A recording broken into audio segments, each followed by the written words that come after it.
Good afternoon. This is Tom Alexander. It is Saturday, August the 2nd. This is the U.S. stock market update for this weekend, for the week of Monday, August 4th.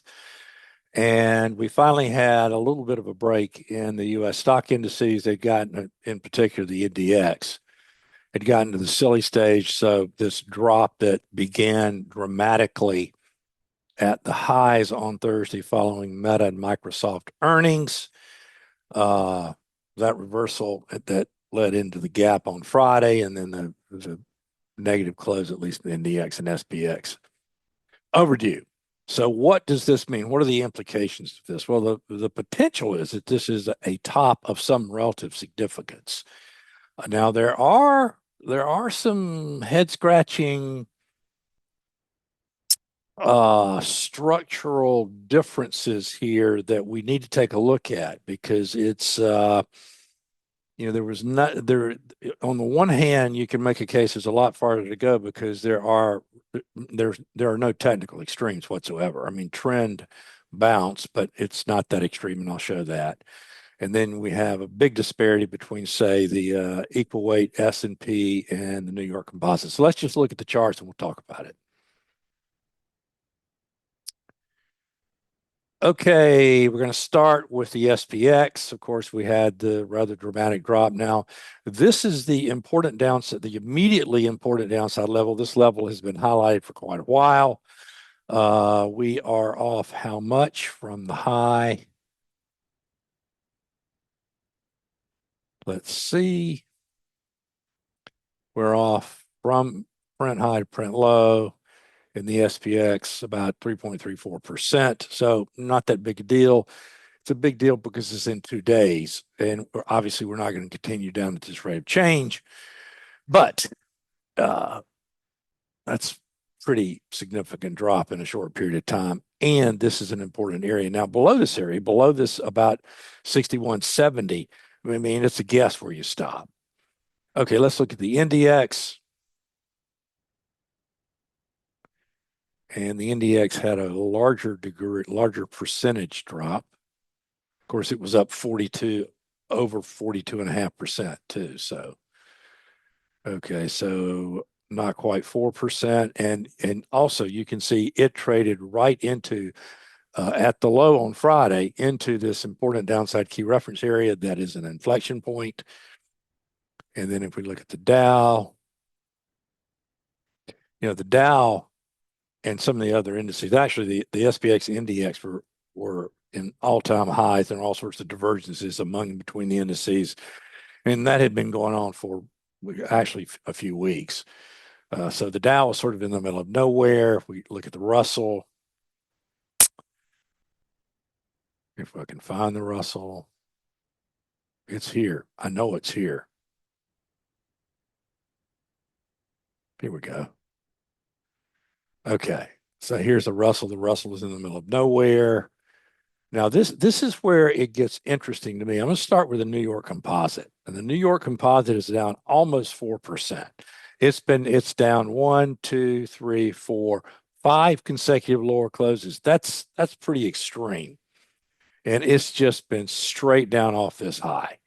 Now compare and contrast this to the equal weight S&P. Now, the equal weight S&P is also down one, two, three, four, five consecutive days.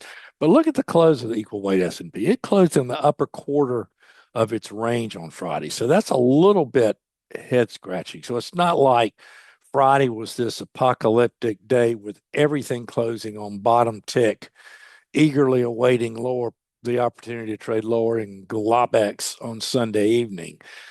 A little bit of a mixed bag structurally among and between the indices. So, this has been an extraordinarily resilient market. We don't want to write it off too soon.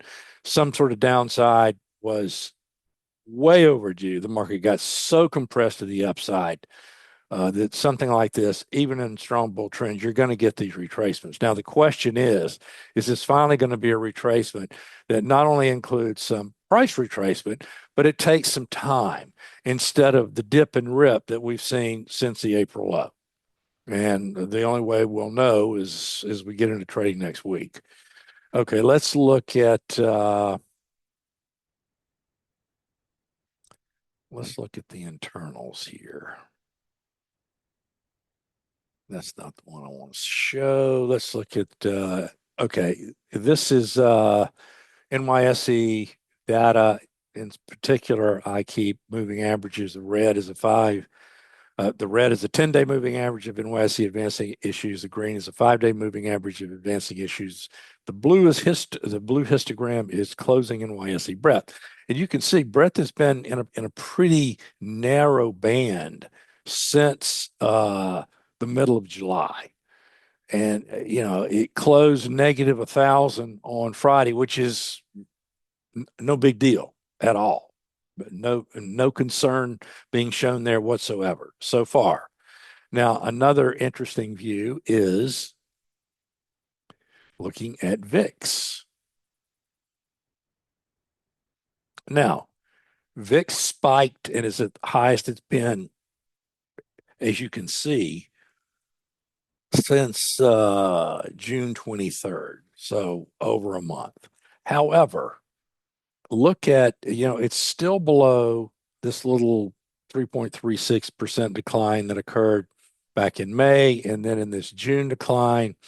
So it's interesting that as dramatic as this decline was beginning at the opening in the cash market on Thursday, that VIX is only up right at 20. So I don't know what that means. I don't know if it is just absorbing the selling and we're going to go ripping back higher, or if there's more immediate drama to come. There's just no way to know. We will not know, unfortunately, until first couple of days of next week. Okay, guys, that's it for this weekend. It's pretty short and sweet. We were looking for some sort of decline, getting it. There's no way to know if this is it, and we're going to do the dip rip thing, or if we're maybe going to have a day or two inside this range and then we drop further. We'll just have to wait next week to see. Do me a huge favor. If you have not subscribed, please subscribe to the channel. I have much more coming down the pike and I want you to be on board. You guys have a great weekend. I'll speak with you again soon.